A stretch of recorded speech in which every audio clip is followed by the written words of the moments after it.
नमस्कार साथियों, ज्ञान मित्रा में आप सबका स्वागत है।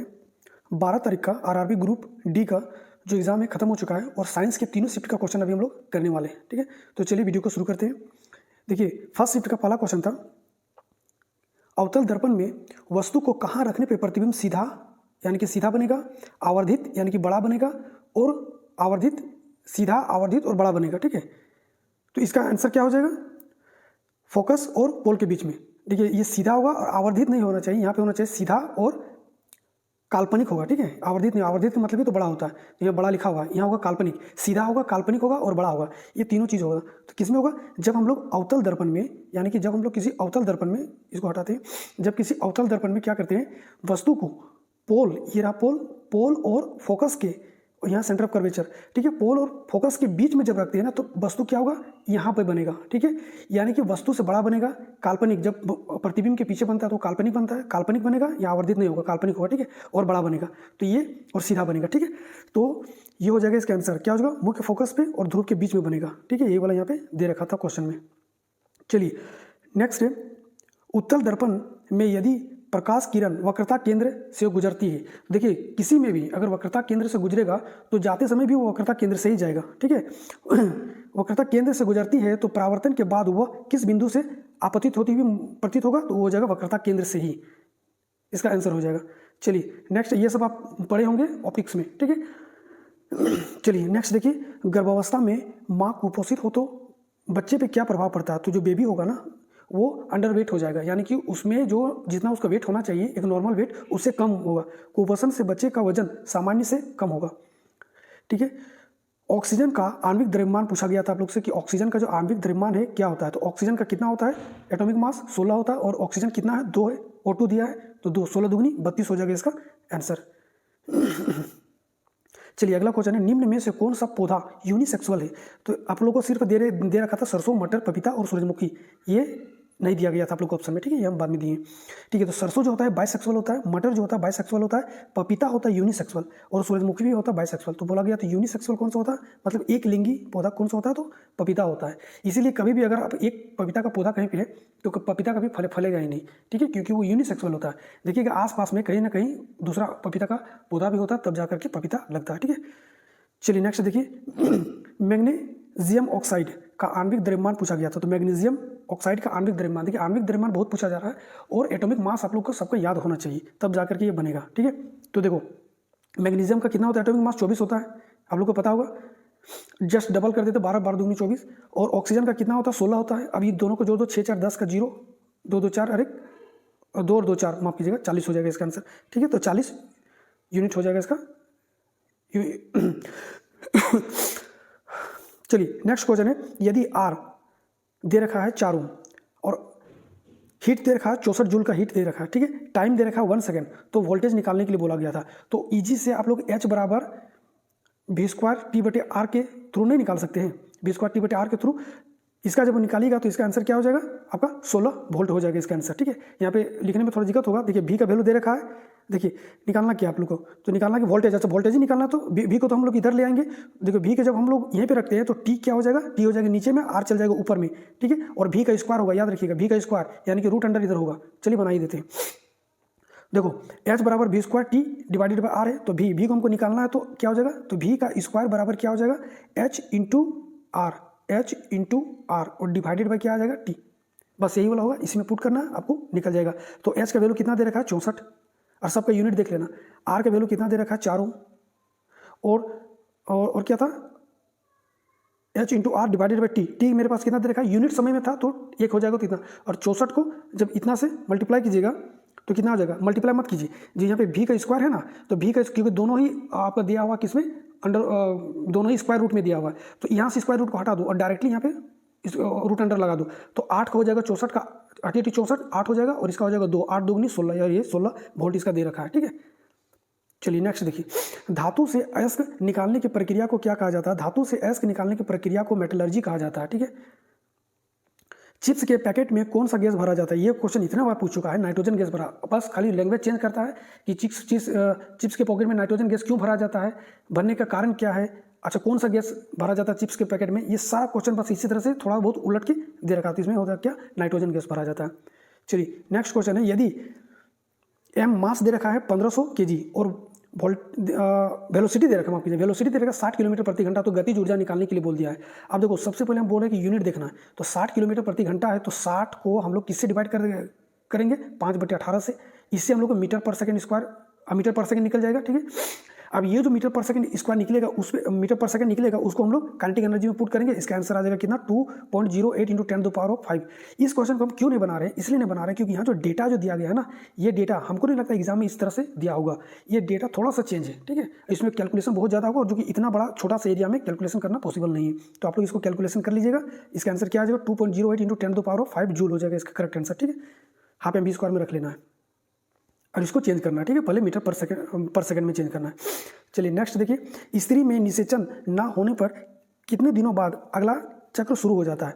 तो अगर मान लीजिए कोई स्त्री में 14 दिन के बाद ओवरी जो है ओव्यूलेशन होता है। ओव्यूलेशन क्या होता है कि ओवरी से एग का निकलना ओव्यूलेशन कहलाता है, ठीक है। इस प्रोसेस को ओव्यूलेशन कहलाता है। और oogenesis क्या कहलाता है, जब ओवरी के अंदर में अंडा जो बनता है उसको oogenesis कहा जाता है। और ओवरी जब परिपक्व, वही अंडा जब परिपक्व हो जाता है और जब अंडा ओवरी से बाहर निकलता है फैलोपियन ट्यूब में, तो उसको बोला जाता है क्या, उसको बोला जाता है क्या, देखिए मैं भूल गया अभी, उसको बोला जाता है, देखिए मैं तुरंत मेरा दिमाग में भूल गए, खैर कोई ना, जो भी बोला जाता है आप लोग ये कर लीजिएगा। और इसको ये जो होता है ना ओव्यूलेशन, माफ कीजिए, ओव्यूलेशन कहा जाता है उसको। तो ये जो ओव्यूलेशन होता है, ओव्यूलेशन 14 दिन में हो जाता है, ठीक है। ये 14 दिन में होता है। तो ये 14 दिन के बाद जो है ना अगला चक्र शुरू हो जाता है इसका, ठीक है। थोड़ा सा भूल गए थे। चलिए नेक्स्ट देखिए, किस प्रकार के दर्पण में वस्तु के बराबर आकार का प्रतिबिंब बनता है। देखिए तो एक ही दर्पण है जिसको हम लोग बोलते हैं प्लेन मिरर। प्लेन मिरर में क्या होगा कि जितना बड़ा वस्तु रहेगा उतना ही बड़ा इमेज भी बनेगा। और इमेज कहाँ बनता है, ये जो मिरर होता है ना, इस तरह का अगर मिरर देख लिया है, इस तरह से मिरर है, तो इस मिरर के पीछे बनता है, इधर बनता है। अगर वस्तु यहाँ पे खड़ा है तो यहाँ पे बनेगा, सीधा ही बनेगा, उल्टा नहीं बनता है। हाँ, लेकिन पार्श्व अपोजिट बनता है, पार्श्व में उल्टा हो जाता है। यानी कि इसका जो राइट हो जाएगा वो इसका लेफ्ट, यहाँ पे इसका लेफ्ट दिखाई देगा और इसका लाइट इसका लेफ्ट में दिखाई देगा, ठीक है। बस यही इसका अंतर होता है। यह हो जाएगा समतल दर्पण प्लेन मिरर में। चलिए, साबुन में मिसेल्स बनने के बाद साबुन अणु का कौन सा भाग जल के साथ प्रतिक्रिया करता है। तो जल के साथ कौन सा भाग करता है, तो एक होता है हाइड्रोफिलिक और एक होता है हाइड्रोफोबिक। तो हाइड्रोफिलिक वाला जो पोर्शन होता है वो जल के साथ अभिक्रिया करता है, ठीक है। शरीर में सूचनाओं के आदान प्रदान करने वाले धागेनुमा जो संरचना होता है उसको क्या कहा जाता है, तो उसको नर्वस सिस्टम में जो होता है, ठीक है। ये एग्जैक्टली जो है ना मिला नहीं कि देखिए यहाँ पे पूछा गया कि शरीर में सूचनाओं का आदान प्रदान करने वाले धागेनुमा संरचना को क्या कहा जाता है, तो यहाँ पे नर्व फाइबर कहा जाता है, ठीक है। और इसी को नर्व फाइबर जो होता है ये कहाँ पे होता है, न्यूरॉन में होता है, ठीक है, याद रख लीजिएगा, न्यूरॉन में होता है। चलिए अगला क्वेश्चन है, ध्वनि सबसे तेज किस माध्यम में होता है। हम बताए थे ध्वनि तेज किस में होता है, सबसे ज़्यादा ठोस में होता है, फिर होता है द्रव में, फिर होता है गैस में। तो सबसे ज़्यादा किस में हो जाएगा, सॉलिड में, फिर लिक्विड में और फिर गैस में। तो सबसे ज़्यादा जो होता है वो होता है सॉलिड में, सॉलिड। अब इसमें भी सॉलिड में, अब यहाँ तो सॉलिड दे रखा है, ऑप्शन में हो सकता है आप लोग को दे देगा स्टील, हो सकता है आपको दे देगा पत्थर, हो सकता है आप लोग को दे दिया होगा पानी, कुछ भी इस तरह से 4 ऑप्शन बना के दे रखा है। तो जो सॉलिड होगा, ठोस जो होगा, वही उसका आंसर हो जाता है, सॉलिड, ठीक है। नेक्स्ट देखिए, पौधों में कौन सा अस्थायी उत्तक उन्हें कठोर और मजबूत बनाता है, तो एक ही होता है स्क्लेरन कामा। ये डेड सेल से बना होता है, ठीक है, स्क्लेरन कामा। अब यहाँ पे एक चीज़ देखने वाली बात है कि हर शिफ्ट में अब जो है ना या तो पेरन कामा से, या तो स्क्लेरन कामा से, या तो कोलन कामा से आ रहा है कि क्वेश्चन, ठीक है। तो हम क्या कर रहे हैं कि अब यहाँ से तीनों को, पेरन कामा, स्क्लेरन कामा और कोलन कामा, तीनों को हम पूरा बता देते हैं क्या है क्या नहीं। इसके बाद इससे बाहर नहीं कोई क्वेश्चन पूछने वाला है। चलिए सबसे पहले देखते हैं पेरन कामा।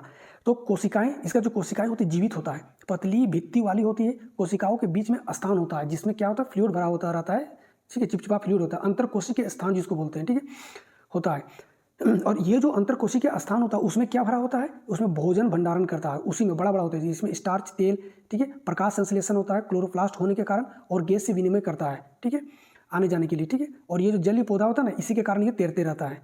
देखिए ये स्थान ये कहाँ पे पाया जाता है, पौधों के कोमल भाग, जो भी कोमल भाग होता है जिसका पत्तियाँ होता है, फल, गुदा या गुदा होता है, युवा तने में होता है। जो युवा तना होता है, जो पौधा जस्ट जन्म लेता है, उसमें भी पेरेन्काइमा ज़्यादा मात्रा में पाया जाता है। ठीक है, अब देखिए कोलेनकाइमा। कोलेनकाइमा क्या होता है, इसके कोशिकाएं भी होती, इसके कोशिकाओं भी जीवित होती है, लेकिन इसके बीच में जो गैप जो होता है ना, जैसे कि उसमें कोनों में अनियमित रूप से मोटा होता है, ठीक है। कोशिकाओं के बीच में जो कम स्थान होता है, जो गैप होता है, ये जो गैप होता है वो पेरेन्काइमा से कम होता है, ठीक है, लेकिन होता है, स्पेस होता है इसमें भी। होता है, ठीक है। इसका कार्य क्या होता है? पौधे की लचीलापन बनाना और यांत्रिक सहारा मैकेनिकल सपोर्ट देना, विशेषकर बढ़ते हिस्सों में, ताकि वे झुके ना और ना ही टूटे, ठीक है। इसका स्थान कहाँ पे, कहाँ पाया जाता है? तो पत्तियों के डंठल में पाया जाता है, ठीक है। युवा तने, फूल और डंठल के बीच में पाया जाता है ये। नेक्स्ट है स्क्लेरेनकामा। स्क्लेरेनकामा क्या होता है? यह परिपक्व होने पर मृत हो जाता है। तो पूछा जाएगा कि निम्न में से कौन सा मृत कोशिका से बना हुआ होता है? तो ये क्या हो जाएगा इसका आंसर? स्क्लेरेनकामा, ठीक है। और ये हार्ड होता है, बहुत कठोर होता है, मोटी और लिग्निफाइड यानी कि कठोर भित्ति वाली होती है, जो अंतरकोशिकीय स्थान नहीं होता। इसमें जो होता है ना, दोनों में अंतरकोशिकीय स्थान था, जिस कारण से ये लचीलापन उसमें होता था। इस पर नहीं होता है, ठीक है। इस पर अंतरकोशिकीय स्थान बिल्कुल भी नहीं होता, जिस कारण से कठोर हो जाता है। कार्य क्या होता है? पौधों की कठोरता और यांत्रिक शक्ति प्रदान करता है, सुरक्षा देता है, जिसके बीज मेवे के चारों ओर जो होता है, मेवे को हम लोग तोड़ के खाते, चाहे देखिए आप लोग जब बादाम खाएंगे तो बादाम भी उसको तोड़ के निकाला जाता है, अखरोट खाएंगे तो अखरोट को भी तोड़ के निकाला जाता है। तो जो अखरोट बना है ये सब क्या होता है? ये सब बना होता है किसके? स्क्लेरेनकामा से, ठीक है। संवहनीय बंडलों में हिस्सा बनाते हैं, जैसे कि जाइलम, ठीक है। स्थान ये कहाँ पाया जाता है? परिपक्व तने, परिपक्व जो तना होता है, देखना तना के जो परिपक्व हो जाता है तो ठोस ऊपरी लेयर जो होता है बहुत हार्ड होता है, फलों के कठोर आवरण में, जिसके नट्स में हो जाता है, और संवहनी बंडलों में, जाइलम और फ्लोएम में होता है, ठीक है। चलिए नेक्स्ट जो क्वेश्चन पूछा गया था वो था कौन सी अधातु चमकदार होता है? देखिए ये क्वेश्चन कई बार 2-3 बार पूछ चुका है, ठीक है। ये एक ही अधातु है, याद रख लेना, अधातु में एक ही अधातु है जो आयोडीन है, जो चमकदार होता है, ठीक है। चलिए नेक्स्ट देखिए, पौधों की कोशिकाओं में माइटोकॉन्ड्रिया का मुख्य कार्य क्या है? तो माइटोकॉन्ड्रिया का मुख्य कार्य पावर हाउस किसको बोला जाता है? यहीं पे ऊर्जा का उत्पादन, और ऊर्जा किस रूप में होता है? एडिनोसिन ट्राइफॉस्फेट के रूप में होता है। कितना निकलता है? 38 जो है ना एडिनोसिन ट्राइफॉस्फेट बनाया जाता है कहाँ पे? माइटोकॉन्ड्रिया में। लेकिन हमें प्राप्त कितना होता है? हमको प्राप्त होता है 36। तो 2 कहाँ चला जाता है? 2 चेन रिएक्शन में खत्म हो जाता है, ठीक है। तो ये 36 हमें प्राप्त होता है, बनता कितना है? 38। ये सब बता दे रहे। अगर इस तरह से घुमा के क्वेश्चन पूछेगा तो आप लोग आराम से कर लेना, ठीक है। सेकंड शिफ्ट में पहला क्वेश्चन था एंजाइम किस ऑर्गेनल में पाए जाते थे, और इस तरह से 4 आपको दे रखा था ऑर्गेनल। लाइसोसोम था, राइबोसोम था, और इंडोप्लाज्मिक रेटिकुलम था, और माइटोकॉन्ड्रिया था। तो ये जो एंजाइम होता है ना, एंजाइम क्या होता है कि ये पाया जाता है कहाँ पे? लाइसोसोम में। और ये जो एंजाइम होता है ये हाइड्रोलाइटिक एंजाइम होता है। इसको जब कोशिका को ऐसा लगता है कि उस पर कोई बाहरी चीज़ फॉरेन पार्टिकल आ गया जो कोशिका को हार्म कर सकता है, तो ये क्या करता है? लाइसोसोम उसको गटक लेता है और ब्रस्ट कर जाता है, ठीक है, ठीक है। ये ब्रस्ट करता है और उसको मार देता है, पूरी कोशिका को मार देता है। इसीलिए इसको कोशिका के आत्महत्या की थैली कहा जाता है। ये क्या होता है? लाइसोसोम। इसको सुसाइडल बैग भी कहा जाता है, और इसमें क्या पाया जाता है? हाइड्रोलाइटिक एंजाइम पाया जाता है। चलिए नेक्स्ट देखिए, जब प्रकाश किरण विरल माध्यम से सघन माध्यम में जाता है, यानी कि विरल माध्यम से सघन माध्यम में जाना है, रेयर मीडियम से डेंस मीडियम में जा रहा है, ठीक है। तो प्रकाश जो होता है में क्या असर होता है? तो देख लीजिए, बोला गया है रेयर मीडियम से डेंस मीडियम में जा रहा है। ये हो गया नॉर्मल, ये लाइट आ रहा है, तो लाइट आता है जब डेंस मीडियम में, ये मीडियम सघन है, ये हल्का है, तो क्या होगा? ये नॉर्मल की ओर मुड़ जाएगा। जाना चाहिए थी इसको ऐसे, लेकिन ये नॉर्मल की ओर मुड़ जाता है। क्यों? क्योंकि ये सघन मीडियम में यहाँ पे आ जाता है, इस कारण से इसका गति जो है कम हो जाता है, ठीक है। चलिए अगला क्वेश्चन देखिए, एक व्यक्ति जिसका द्रव्यमान मास दे रखा है 75 kg मास दिया हुआ था, गुरुत्व त्वरण का मान दे रखा था 10 मीटर पर सेकंड स्क्वायर, और वह 25 सेकंड में 8 मीटर की दूरी तय करता है, तो उत्पन्न शक्ति क्या होगा? देखिए अभी तक ग्रुप डी में जितना भी क्वेश्चन पूछा है न्यूमेरिकल से, ये मुझे सबसे मस्त ये वाला लगा है, एक ही न्यूमेरिकल, जिसमें देखिए न्यूमेरिकल ऐसा पूछिए कि उस चैप्टर का कई सारे फॉर्मूला इन्वॉल्व होता है, कि उसे पता चल जाए, एक ही क्वेश्चन से पता चल जाए कि बच्चा कितना पढ़ के गया है, और इसमें कई सारे फॉर्मूला यूज होगा। देखना, सबसे पहले हम लोग जानते हैं, हमको निकालने क्या बोल दिया? पावर निकालने बोल दिया। और पावर बराबर क्या होता है?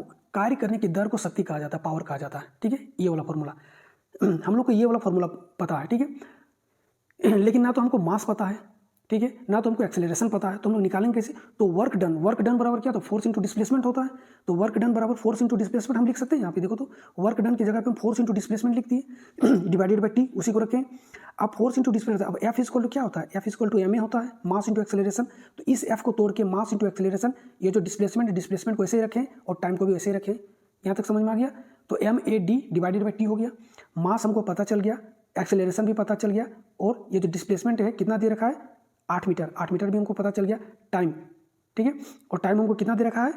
25 सेकंड। अब सब दिया हुआ है, सबका वैल्यू पुट करो, निकल जाएगा। देखो पुट कर रहे हैं, तो 75 × 10 × 8 डिवाइडेड बाई 25। अब इसको जब करते हैं तो कितना आ जा रहा है? 6000 डिवाइडेड बाई 25। इसको अगर तोड़फोड़ करेंगे तो कितना आ जाएगा? 240 वाट इसका आंसर हो जाएगा। तो देखो इसी में कितना फॉर्मूला लगा?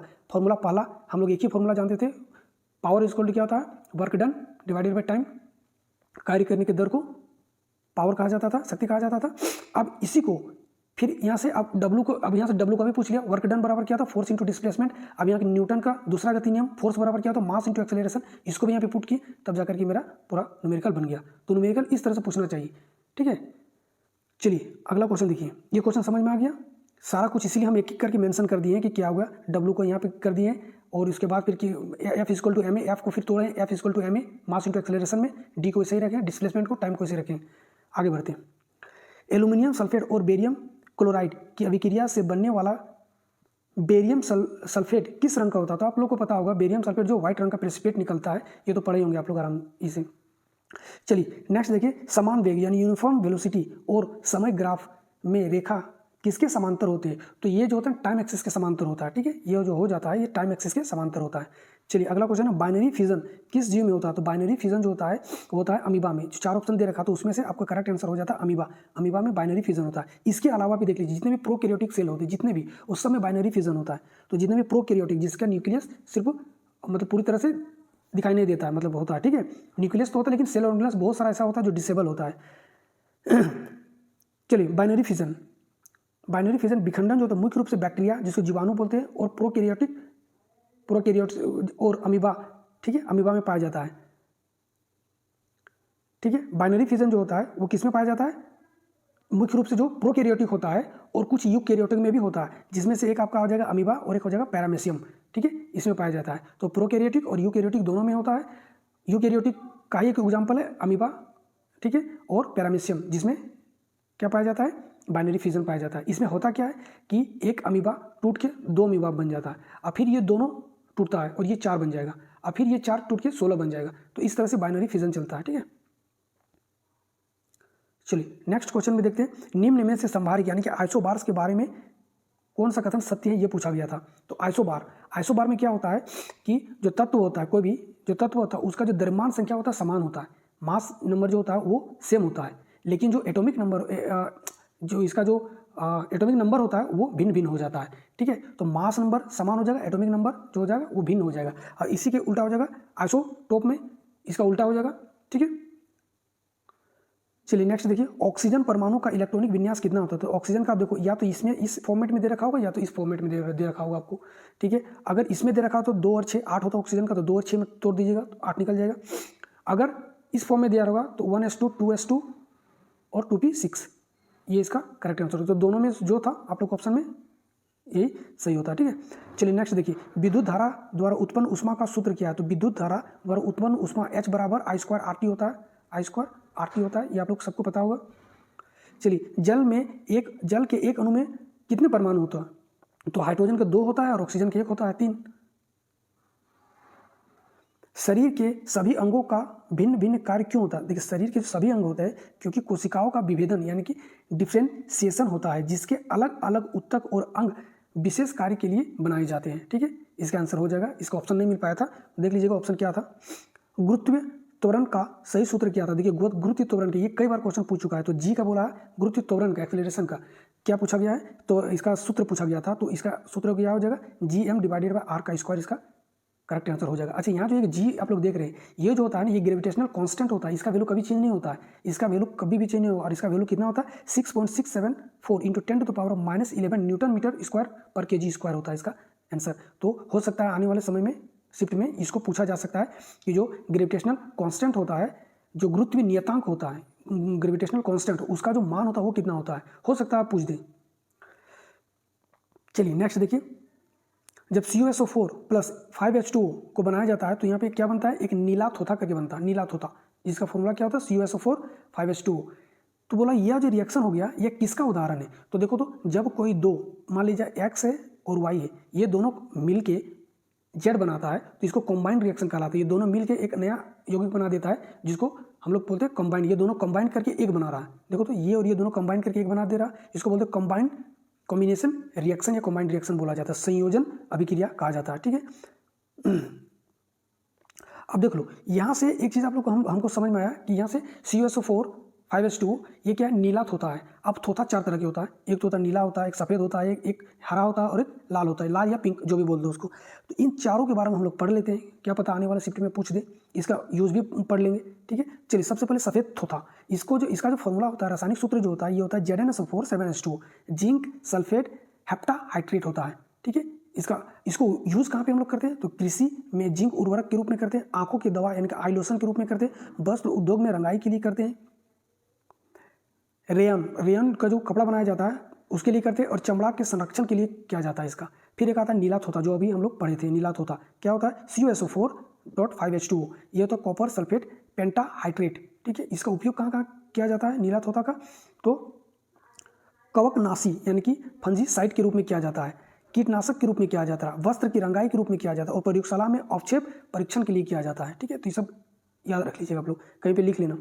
हरा थोथा का रासायनिक सूत्र जरूर लिख लेना। हरा थोथा का होता है FeSO4 7H2 यानी कि फेरस सल्फेट हेप्टाहाइड्रेट। ठीक है, इसका उपयोग कहाँ पे करते हैं हम लोग, लोह लवण यानी कि आयरन साल्ट के रूप में किया जाता है, स्याही के रूप में करते हैं, स्याही बनाने में, लकड़ी को कीटों से बचाने के लिए किया जाता है, कृषि में आयरन सल्फेट के रूप में भी इसको यूज़ किया जाता है। ठीक है, एक आता लाल थोथा बोलो या पिंक थोथा इसको बोलो, एक लाल थोथा, इसका रासायनिक सूत्र क्या होता है, CuSO4.7H2 यानी कि कोबाल्ट सल्फेट, या गुलाबी या लाल या गुलाबी रंग का ये होता है, इसलिए गुलाबी थोथा या फिर लाल थोथा इसको कहा जाता है, विट्रियोल जिसको बोलते हैं।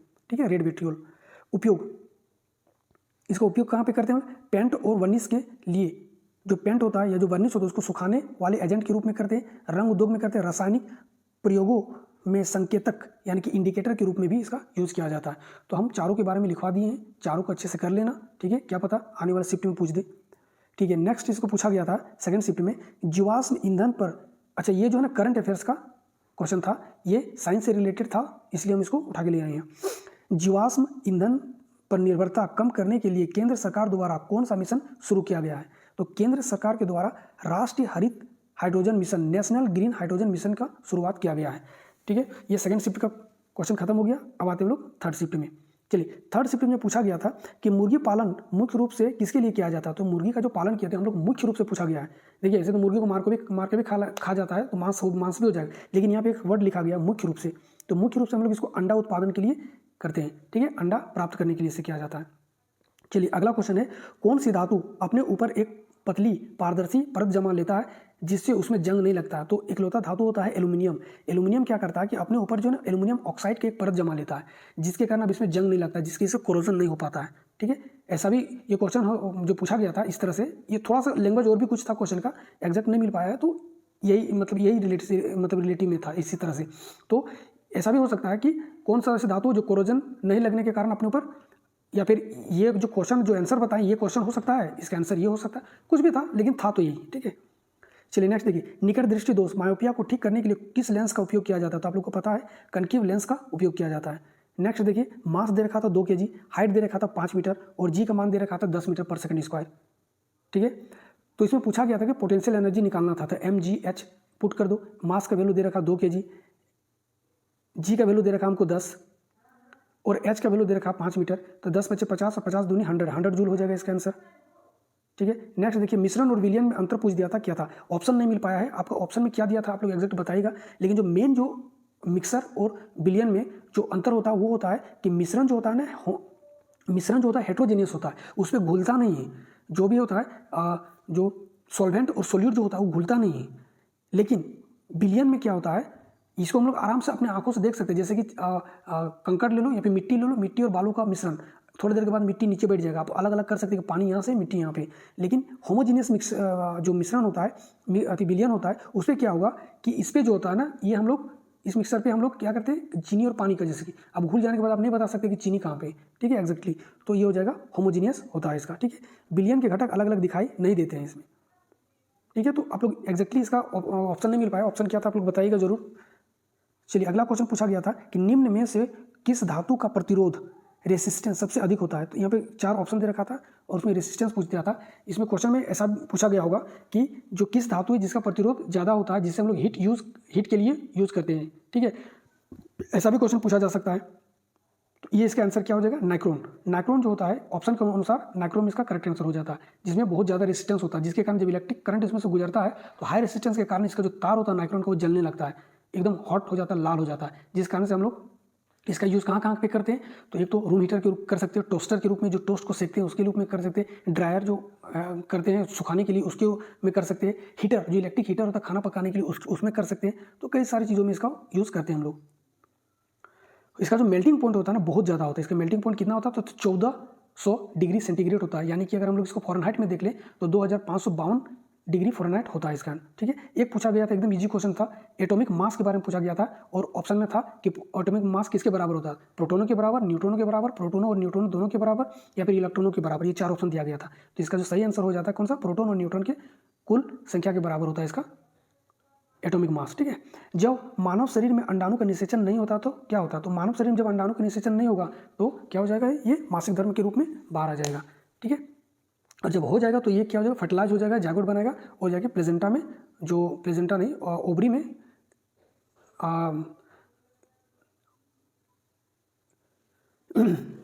जो होता है हम लोग का जो लेडीज़ में बच्चेदानी जिसको बोलते हैं क्या, यूटेरस में जाके ये फिक्स हो जाएगा और फिर यहाँ से एक नया बेबी का जन्म हो जाएगा, ठीक है। ये क्वेश्चन कई बार पूछा गया इस तरह का। चलिए नेक्स्ट देखिए, जब किसी वस्तु को नीचे से ऊपर की ओर फेंका जाता हो तो क्या होता है। ये एग्जैक्ट क्वेश्चन नहीं मिल पाया कि एग्जैक्ट क्वेश्चन था, बट इसी तरह से कुछ था, ठीक है। जब वस्तु को नीचे से ऊपर की ओर फेंका जाता है तो क्या होगा, अब देखो कई सारे कंडीशन हो सकता है। ऊपर जाते समय इसका वेग जो होता है कम हो जाता है, यानी कि वेलोसिटी वो कम हो जाएगा, काइनेटिक एनर्जी कम होने लगेगा, पोटेंशियल एनर्जी बढ़ने लगेगा, और एक समय जब जाएगा एकदम टॉप पे जहाँ से और वो आगे नहीं जाएगा, यहाँ पे पोटेंशियल एनर्जी मैक्सिमम हो जाएगा, ठीक है, और काइनेटिक एनर्जी यहाँ पे जीरो हो जाता है। फिर जैसे फिर ये नीचे की ओर गिरेगा तो फिर यहाँ पे पोटेंशियल एनर्जी घटने लगेगा और काइनेटिक एनर्जी बढ़ने लगेगा, ठीक है। तो कई सारे रीजन हो सकता है, कई सारा ऑप्शन में जो भी दिया होगा आप लोग का उस हिसाब से आपको टिक करना था। अधिक ऊंचाई पे वेग शून्य हो जाता है, नीचे आते समय वेग बढ़ जाता है, वही चीज़ है। चलिए एक क्वेश्चन था कि भी का वैल्यू दे रखा था 200 वोल्ट, रेसिस्टेंस दे रखा था 12 ओम और टाइम दे रखा था 10 सेकेंड। ये जो टाइम है एग्जैक्टली बताया नहीं गया लड़कों के द्वारा कि ये क्या था, तो हम अपने से मान के चल रहे हैं कि टाइम जो था 10 सेकेंड था। तो अब उसमें से एच का मान निकालना था, तो आप लोग नहीं बना सकते थे, हीट निकालने के लिए बोला गया था हीट, तो एच बराबर क्या होता है आई स्क्वायर आर टी, सारा वैल्यू दिया हो गया है। एच भी दे रखा है, आर दे रखा है और टी दे रखा है ना। तो सबसे पहले हमको यहाँ से निकालना पड़ेगा, आई निकालना पड़ेगा, देखो आई निकालना पड़ेगा और भी और आर साई निकल जाएगा ओम्स के नियम से, भी इक्वल टू आई आर, ठीक है। तो यहाँ से आई आप सबसे पहले निकाल लो, आई बराबर क्या होगा, भी बटे आर हो जाएगा। तो भी मेरे पास कितना दे रखा है 200 और आर मेरे पास कितना दे रखा है 12, इसको काट पीट कर लेना, जो भी आएगा वो हो जाएगा किसका वैल्यू, आई का वैल्यू। अब यहाँ पे पुट कर देना, ठीक है, जो भी आएगा उसका आंसर आ जाएगा, ठीक है। सारा बता दिए, कर लेना एक बार अपनों, ठीक है। फिर एक क्वेश्चन पूछा गया था, जो फेफड़ा होता है किस प्रकार के कोशिका से बने होते हैं, तो फेफड़ा जो होता है वो स्क्वेमस एपिथेलियल सेल से बना होता है, कोशिकाओं से बना होता है। ये क्वेश्चन पूछा गया था, जैसे बच्चे के द्वारा बताया गया कि फल में पौधे में फल का निर्माण कहाँ होता है, या फिर फल का अंतिम रूप क्या होता है, इस तरह से कुछ क्वेश्चन बताया जा रहा था, ठीक है। तो अगर ये क्वेश्चन था कि पौधों में फल का निर्माण कहाँ होता है, तो इसका आंसर हो जाएगा ओवरी, लेकिन ऐसा नहीं था, कुछ था कि अंतिम प्रोडक्ट क्या बनता है फल का, इस तरह से समथिंग कुछ करके था। तो किसी भी बच्चे का थर्ड शिफ्ट में था एग्जाम 12 तारीख का, ठीक है। तो प्लीज़ आप लोग बताइएगा कि ये क्वेश्चन कैसा था, ठीक है। और भी अगर आप लोगों को कुछ क्वेश्चन अगर मिला होगा या फिर आप जानते होंगे, याद आया होगा, तो प्लीज़ कमेंट में मेंशन कर दीजिएगा, ताकि जो है ना उस क्वेश्चन को, अगर यहाँ कुछ गलत क्वेश्चन हम बता दिए हैं तो उसको सही करके हम नेक्स्ट जो भी वीडियो लाएंगे शिफ्ट नेक्स्ट, जैसे कि 13 तारीख का, तो उसमें हम उसको मेंशन कर देंगे कि इसका जो क्वेश्चन था ये था और इसका आंसर ये होगा, ठीक है। चलिए नेक्स्ट देखिए, इस तरह से क्वेश्चन पूछा गया था और ये एनसीईआरटी को उठा के पूछा गया, ठीक है। क्वेश्चन था कि एक प्याज को एक बकेट में रखा जाता है, बाल्टी में रखा जाता है, जिस बाल्टी में पानी रहता है, और प्याज को जो जड़ें हैं वो बाल्टी पानी को छू रहा है, ठीक है। तो कुछ इस तरह से क्वेश्चन था, और कुछ दिनों बाद क्या होगा, ये इस तरह से कुछ क्वेश्चन था। ये एग्जैक्ट क्वेश्चन हमको नहीं मिल पाया, इसलिए हम पहले मेंशन कर दे रहे हैं कि इसका एग्जैक्ट क्वेश्चन नहीं मिल पाया, ठीक है। तो इसमें क्या होगा, तो इस क्या संभावना हो सकता है कि होने का, तो प्याज के ऊपर नई जड़ें निकल आएंगे और पत्तियाँ निकल आएगा, यही हो सकता है, ठीक है। इस हिसाब से अब एग्जैक्ट क्वेश्चन क्या था आप लोग बताना कमेंट में प्लीज़, ठीक है। चलिए, तो ये आज का लास्ट क्वेश्चन था, थर्ड शिफ्ट में 13 क्वेश्चन मिला हमको, ठीक है। तो वीडियो कैसा लगा, और भी कई सारा क्वेश्चन था, लेंस से था और भी कई सारे बता रहे थे बच्चे, लेकिन उसका एग्जैक्ट नहीं मिल पाया क्वेश्चन, कि वो बोल ही नहीं पाया कि मतलब एग्जैक्ट, मतलब इतना था कि इस टॉपिक से आया था, ठीक है। तो वीडियो कैसा लगा आप लोग जरूर बताइएगा। वीडियो अगर अच्छा लग रहा है तो प्लीज़ चैनल को सब्सक्राइब कर लीजिएगा और वीडियो को लाइक और शेयर कर दीजिएगा। वीडियो देखने के लिए थैंक यू, तब तक के लिए जय हिंद, जय भारत।